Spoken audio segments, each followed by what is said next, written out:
From future samples and fantasy collabos. You got it? This is your favorite DJ, DJ Fly. One time.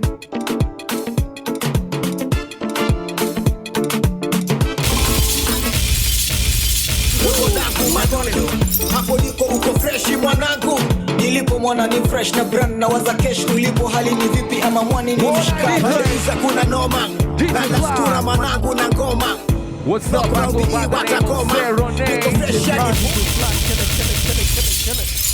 All the way from the top, ladies and gentlemen, welcome to Future Samples and Fantasy Collabos. Yep. I'm your host who sees ghosts, Serone. And it's your boy Teejewel.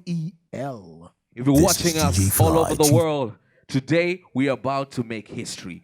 We are about to have two of the most amazing, iconic legends in the Kenyan music industry. I'm talking about the one and only. One? When they say they're kings, there are many kings. And this king has brought forth more kings. When you talk about Kamula, there will be no Camp Mula without one of these kings. Now that's what we're talking about. That's what we're talking about. There will be no Nyashinsky without this king. There would be no kleptomaniac. Yeah, I said it. There would be no Kenyan music without this man. So give him his roses while he's here. And ladies and gentlemen, he's not alone. And I hope on this show, nobody comes for me, they come for him. Yo, I said it. This is the GOAT. This is a kingmaker. The GOAT! This is the king of rap. But guess what? The dynasty's too big. All the way from the south. South. Ukoo Flani. When you talk about a Kenyan Wu-Tang clan, this is who we're talking about. Wow. We got a member of the legendary Ukoo Flani, man. I know you're from Nigeria. No. You should work as a hype man. Yo, I'm super psyched up, bro. My God. Yo, I've been waiting for this moment my whole life just to speak to this. You know? You get me? Okay. The younger generation doesn't seem to understand. DJ, yo. Before you call DJ, you know we've got DJ Fly on the wheels of steel. Without him, all this would not be possible. Yeah. Big shout out to everybody who's sponsoring us. It's a bonzing. Ha! It's part of it. Hey! Whoa, anyway, I'll speak up to our sponsors. Group Africa Sound for the amazing sound that you can hear. Big shout out to Red Bull Kenya, giving us the wings. Big shout out to Group Africa Sounds. Big shout out to New Africa Pamoja. Yes. Big shout out to our host for tonight, the grounds where we are. Nightfall Pack Thika. Let's take it out. Without no further ado, let's go into the show. We'll not waste time. One of our guests tonight is a member of the legendary Kleptomaniacs. Wow. If you remember Swing, Zikini, Boomba, he's the guy that wrote that. If you know Bazokizo. Mad. Bazokizo. Hey, Collo is in the building. Bro, today you better bring your Nigerians now. I'm coming out with a biro and a paper. Today, it is the Kenyans. We're winding this up. We got Sharama in the building as well. Ukoo Flani in the building. Beautiful. Yeah, in the respect ya Collo maze tutapunguza valga kidogo. But we're still gonna keep it real. We'll be right back. This is Future Samples and Fantasy Collabos. Stand up. Let's kick it. Yeah. People shida. Your introduction. Samples and fantasy Yo, ladies and gentlemen, welcome to Future Samples and Fantasy Collabos. I'm your boy Serone, and today history is being made here. Tonight we got the big heavy hitters in the music. We got Collo vipi. Inakuaje mazee? The king is in the building. You don't know. Yeah. How have you been, man? Nashukuru. I like quoting the last line of our national anthem. Kila siku tuwe na Shukrani. Nice. So attitude of gratitude every day. I'm so thankful we may come through. This is a legend. We got another legend in the building. Yo. Sharama gedeng. Ama vipi, shukran sana mazee, nashukuru sana kuwa na nyinyi hapa na siku ya leo. Na Mwenyezi Mungu ajalie kila kitu kiwe shwari ama vipi eh? Amin. Kabisa. Sawa. Yo, TJ. Yo, boy. When I told you that this is gonna be special, I wasn't lying. Collo, we're just gonna go straight into it, Straight bro. to the point. Like, how long has it been? How long have you been in this industry for now? I don't know about industry, but I kicked off my career in 2001 when I was 16. And after accepting salvation in 2014, Wonderful. I'm just rolling out my calling. So now I've begun my calling. I'm an upcoming artist. Hey, you're rebranding. Collo, No, it's not rebranding. Yeah. It's a calling. Is your calling? Okay. Is your calling to be an upcoming artist? Or? Well, I'm an upcoming artist in my calling in the Bro, music. you're not an upcoming artist. So So you're a legend. You're a minister. Yes. Hey, we're gonna go into that. Mother. Sharama. Gedeng. Gedeng. Yo, umeangusha album hatari sana. Big up on Shukran you. sana. Drop that. Drop it. Sharama's a new album, bro. Uliachilia lini album? The title of the album inaitwa The 40. The 40 also pia kwa sababu niko nimejipa mimi mwenyewe as a gift because also I'm 40 years old right now. Hey, Cheque. You don't look 40 at all. Bro. For sure, bro. I'm telling you. You don't look 40 at So all. the 40, man. How many Shukran tracks sana. are on the album? Track like 12 tracks ambao zimekuwa hapo na ambao nimefanywa hii production na Cheque, Mandugu Digital. Yeah. Na pia nimeshirikisha wasanii wenzangu wawili watatu. So album The 40, that's my gift na gift pia kwa mashabiki wangu ama vipi eh? I'll see you. Kabisa. Album wanaipata vipi bana? Album unaipata katika mitandao ya kijamii ambayo inajulikana kama Hustle sasa. Ni mtandao ambao unapatikana tu kama vile Boomplay na inapatikana katika mitandao ya kijamii. So hapo hivyo mazee unaweza support Sharama pia kuchukua album mali kama hapo. Kwa mashabiki wangu wote hapo ndo nyumbani ama vipi eh? I'll see you. Yo, that's a new platform where you buy music direct, mzee. You know? That was the platform you sent to me. Yes. And You directly, that album, man. I listened to everything. Sharama, just tell them how it works. Ukibuy your album, do inakukuja straight. Yep. Hakuna mtu anakula percentage nini? Kwa kila kitu ambacho kimetengezwa kuna mtu ambao aga anakula chake na mtu anakula chake na mtu anakula chake na mtu anapata chake. Lakini mwisho unapata chako. Kabisa ama vipi eh? Umefurahia ile platform. Nimefurahia na imeniridhisha. Asante. Yes, so they are actually still doing music. Collo, tunarudi tu kwako mzee. Me and Collo actually have worked on a song on the album. Thank you for that. I have an album coming, inaitwa Party and Love. I look up to Atuska nyinyi nikiona uko 40, you're still doing it. It gives hope to me and the younger generations who are actually thinking of doing music or doing music. It never stops. And Sharama is doing it, Collo is doing it. Collo. Yes, sir. Naona mazee uko na kitu fulani pale online inaitwa bars. There's something you said in those bars, yeah? You say there's witchcraft. There's witchcraft in the church, bro. And tonight we're going to talk about a very sensitive. Yani tunaenda tu straight into the mud, bro. A lot of people wanaangalia some of the music that is coming out and it's pretty quote unquote demonic, satanic, ama sijui tutaita vipi mwanangu. Ukiangalia pale Lil Nas X, ukiangalia some of the music that is coming out. We want to talk about that. When you say that in your bars, we're talking about the music industry. Sharama, umewai patana na Illuminati? Wow. Okay. Nimezaliwa Mombasa. Uko ndo home. And uko pia tukigrow. Stories zilikuwa kwa Kenya Rashidi kuna majini. Kwa Kenya Thumani msicheze sana kule kuna majini. You know, yeah? I used to hear that thing since I was young. Yeah. Kwa Kenya sijui Abdul pale msiende noma kuna majini. Yeah. But ni vitu nimesikia but sijawahi kuona ama vipi eh? Yeah. So hata kama kuna jini pia ningependa lijue Sharama angependa kumuona. Ama vipi eh? Siku moja ajitokeze tu. The genie should know. Sharama wants to know the genie. Bro, like he's not scared, bro. But anyway, my question is this. Those young artists, when you wanafikiria, they think, I need to do these crazy things. And there's something in another song you did, unasema, ukijua Christ, hauhitaji Kiki. Let's talk about the way the music has come down to Kiki, to strategies, to provocative. Like, is that the art? Hiyo ndo tunasema art. Album yako mpya, go straight into the art. You're still doing hardcore music. You still have bars. And I appreciate that. to the younger generations who are watching and listening, what do you have to tell them when you wanataka sasa wa flash my signs? Now maybe hawaelewi nini inaendelea.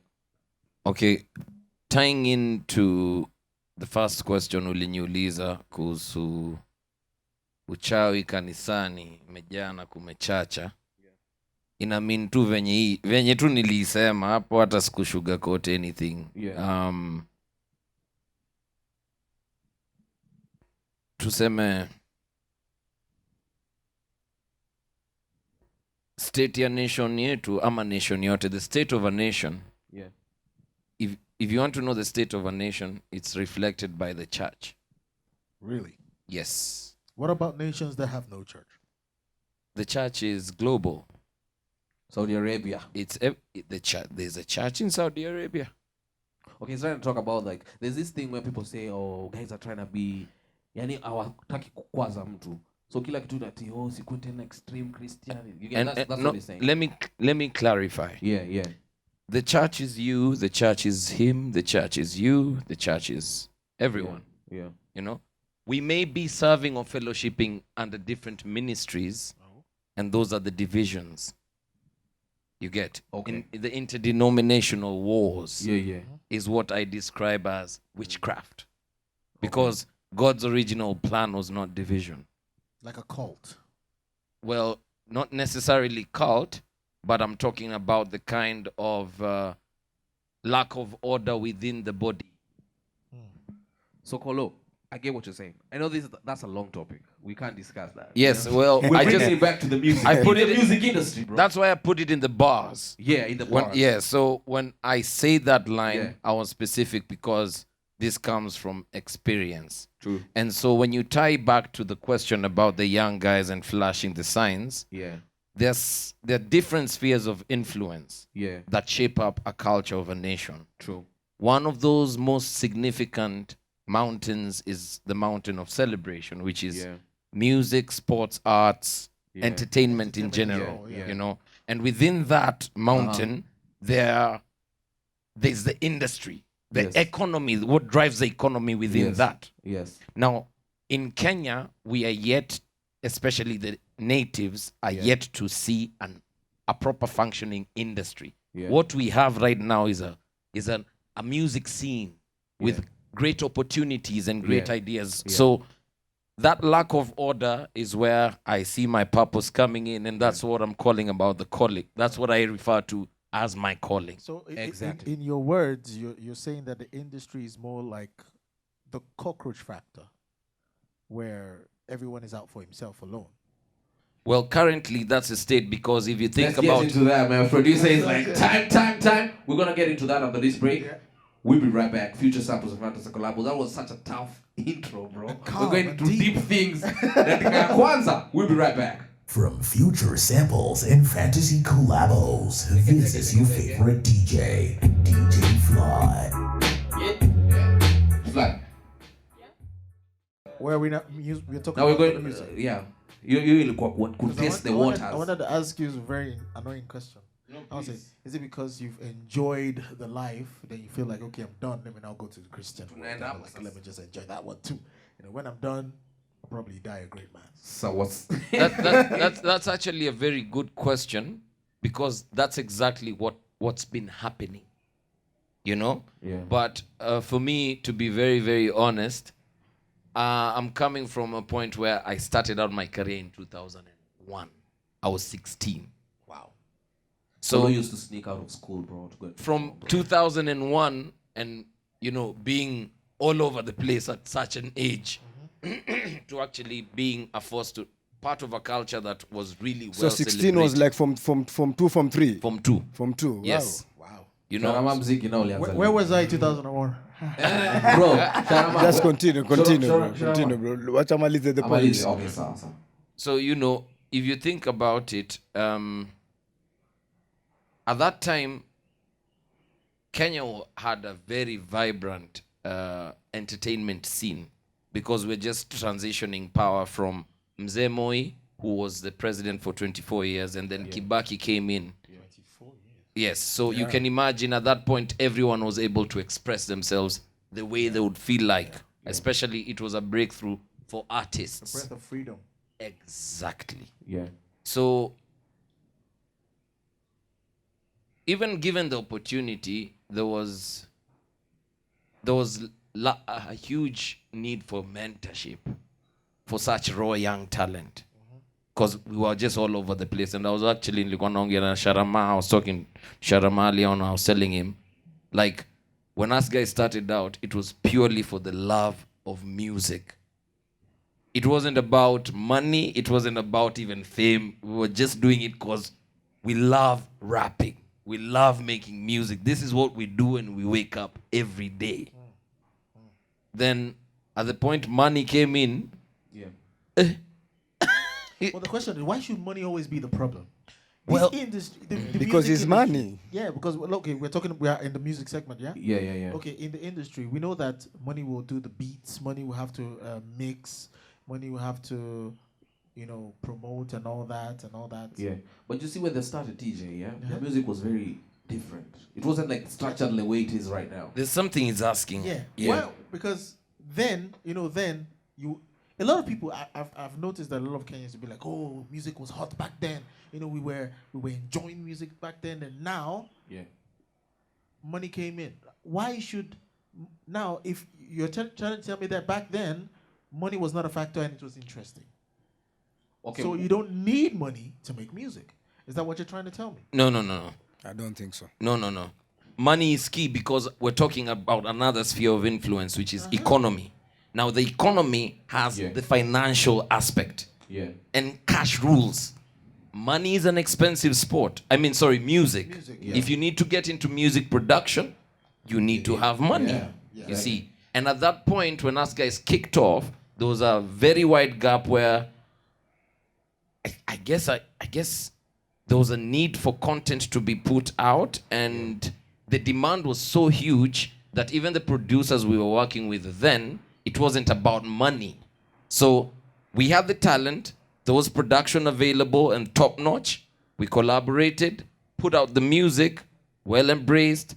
Then the ecosystem. Yes. Is it Collo? Did the music grow to the point that now corporates were involved, now shows, guys were actually being paid? My question is, when did the money kick in, and how was the recording process? Financial discipline.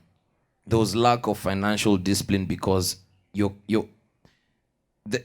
music scene was so fresh. It was so fresh that we hadn't factored in the logistics around what was really, really going on and what that meant. So advertising agencies, of course, were taking a piss. They were just kicking the can down the road and misusing the talent that was available. But for us at that point, shows zilikuwa tunapiga show every other weekend. We were in Coast meeting up with Kina Sharama those days. Damn. Traveling all around the country. So in a weekend, you wouldn't miss out a nice 60K, 70K, 100K. That was back then. So money wasn't the issue. Cash was flowing, but there was lack of financial discipline around what would have been now setting order to the industry. Okay. I get you. Do you think that has changed now?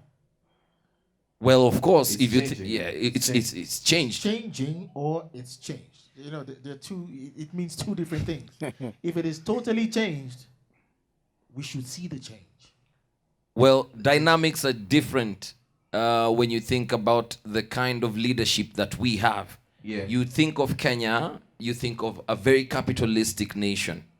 The system, unfortunately, is it's criminal. And this is not just in Kenya, but it has affected Africa in general. True. So when you think about the individualistic mindset that was planted into the people, then that's why I'm telling you, it even cut off the fabric of the church. Damn. That's deep. Yo. Sharama. When was your first check? First check kama artist. Ulipewa hivi the first pay that you got. When did that happen? The check that solidified you. The one that the first yes, time I'm an artist. from music. Yes. Tell us about that. Okay. Actually, it was back in the days, Yeah. And my first check was 5,000. You know, yeah. Yeah. I went for to lend What was the value of 5,000 back then? at that time because I was home. Yeah. I don't know anything about expenses. Yeah. Yeah, I sleep home, I drink home, everything I get at home. So that Were time, comfortable. 5,000 was So something the to me. 5,000 Kama ulipata. vipi, yeah. Yeah, tulikuwa na noti ya thao hiyo time. Ya Moi. Aha. Yeah, kweli na ile 500 big. Yeah. You know the 500 big, yeah? Yeah. Yeah, so the 5,000 was 500. 500. It was heavy. Ulikuwa na inaitwa bundle bonge la pesa. Bandali. Yeah. Ukoo Flani mazee. Nimecheki kwenye Instagram yo Sharama Ukoo Flani. How important is Ukoo Flani in your craft? Ukoo Flani mazee, yani umeweka wapi kwenye moyo wako? Ukoo Flani wako katika nafsi yangu because Sharama Ukoo Flani toka ngozi, mifupa na damu. Gedeng. So I am Ukoo Flani. So yeah. Ukoo Flani is everything to me, you know, yeah. And I remember the time we start Ukoo Flani, ilikuwa kwa mchanganyiko wa vijana kuungana mitaa. Kweli. Because few members of Ukoo Flani wametoka Magongo, other member of Ukoo Flani wametoka Barisheba, other member of Ukoo Flani walikuwa wametoka Bamburi. So it's a different neighborhood, yeah. Yeah. We meet at Florida, I remember. The time we do like freestyle battle. Yeah, and from Ukoo Flani we have like many groups like Inigo Mashada, I don't know, Chokozi. Nani tunaweza sema ndo wa kwanza? Founder nani? Nani Ukoo Flani ilitoka wapi? Like Nguchi P. We have our brother anaitwa Nguchi P. Actually ndio mkubwa na ndio mfupi. Yes. Exactly. Yeah. Mfupi kushinda Collo. Yeah, wanatoshana. Collo unajua Collo ndo the first artist mazee mwenye alini embrace kwenye industry, man, like big up to him. So Ukoo Flani, man, like how many members are in Ukoo Flani right now? So Nguchi was the founder of Ukoo Flani na mimi pia ni neighbor wa Nguchi. Nguchi pia alinifundisha mimi mwenyewe muziki. Yeah. So Ukoo Flani was like a family. Yes. Now actually Ukoo Flani yenyewe pia imekuwa na meaning because it's like U.K.O.O, F.L.A.N.I. Yeah. So U was standing for upendo. K, upendo kote. Ole wenyu, ombeni. Hizo two double O, si ndio? So it's like upendo kote, ole wenyu, ombeni. That's for Ukoo, si ndio? Tuko na F.L.A.N.I. Si ndio? So kwa tukitoka upendo kote, ole wenyu, ombeni, funzo la aliyetuumba na njia iwepo. That's the meaning of Ukoo Flani. Are you taking notes? Are you taking notes? Yeah. So tulianza na moyo mkunjufu. Ndio maana pia tulikuwa na jina ambayo pia kidogo ambayo liko kolina simamia mazingira yetu. Unaweza hesabu like the full members? Yeah, watu kibao. Ukoo Flani maybe like 13 members of Ukoo Flani ambao walikuwa kuna wasanii ambao walikuwa wamejituma katika upande wa mic. Wengine ambao walikuwa kuna Ukoo Flani ambao kwa wawakilishi upande wa mic walikuwa kama mtu wengine 7 hivi. So the team was too big na so far paka say actually the oldest now is 45. Damn. Okay. Ukoo Fulani was more like a family. Was more like a family. Okay. So is it a gang? Because I believe that music cannot thrive without controversy. For me. Yeah. Music and controversy, they go hand in hand. There must always be a story behind, and for your group to grow that big, something definitely was going on, apart from the music. Yeah. So is it more like we're helping each other apart from the music, we help our brothers out, the way let's say the Cribs and the Bloods do. Yeah. They have the music side of them, yeah, and they have the side that protects the society, yeah, and they have the sides that do business. Exactly. Those gangs are very big. Media will show them to be very bloody and dangerous and all that, but they do a whole lot of things apart from just doing that. So was your group something like that? Or was it just strictly music? The group music? was like more family, because we grew in the same neighborhood, but the other people, they came from different neighborhood, but the spirit was the same spirit. Nice. And we survive in the same area code, and also we used to do a couple of things to maintain our normal life, Yeah. So that's how Ukoo Flani came deep, because nikikumbuka there's a time tuko na kaka yetu anaitwa Alai. Alai nowadays is living in Germany. Alai aliparalyze, was doing some acro, hip hop plus acro. Ujamaa alianguka na backbone. After he fell with the backbone, he paralyzed. He didn't manage to move. Kichochote ambako kwa mwili wake. Alienda hospitali, was Mombasa hospital. Aleke came to the family ambao yeye peke yake ndo mtoto wa kiume. So Aleke alivyokuwa yeye peke yake ndo mtoto wa kiume na ugonjwa uko umemlaza kwa kitanda, hakuweza kuwa na mtu ambaye anaweza kumshughulikia. Juu mama ni mke, wanawake ni masista, so si ndio alikuwa ndugu zake, because lazima anabadilishwa, ana take shit hapo anakojewa hapo, you know, yeah. And actually that the time nilikuja kujua kumbe Ukoo Flani ni kitu kimoja. Kweli. Tulifanya shift ya every 5 hours. 5 hours Sharama, 5 hours Labala, 5 hours Nguchi, 5 hours Junani, 5 hours Junani, 5 hours Junani, for 6 months. Wow. So it is a family, bro. It is a family. So it's a family. Big up to Ukoo Flani, since back our brother alivyoamka. Big up to you, man. So it's a family. So okay, that's how music yo, is more. this is like, I feel like it's so historical and it's happening so fast. Yeah. But I'm so excited about this. Ukoo Flani ilikuja ikagrow and you started embracing singers. Walini inspire pia mimi mwenyewe kuingia kwa hiyo genre. What was the aspect ya nyinyi collaborate? Because you guys were more hip hop, but mko mna, okay, we wind it up. Okay, sir. We gonna break.